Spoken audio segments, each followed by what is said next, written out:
Министерот за правда ги вика на рапорт обвинителите, а министерот за надворешни со писмо им сугерира на претениците како да гласаат.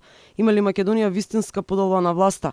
Министрите Кренара Лога и Бујар Османи ги измешаа лончињата кој од законодавна, кој од извршна, а кој од судска власт и кој кому му е подреден. А поделбата на властите е една од темелните вредности на уставниот поредок. Во член 8 од уставот стои дека поделбата на државната власт е на извршна, законодавна и судска.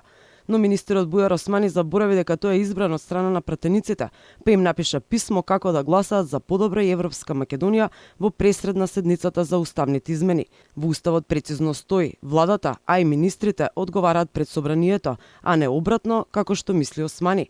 Владата и секој незин член за својата работа одговараат пред собранието. Собранието може да изгласа недоверба на владата.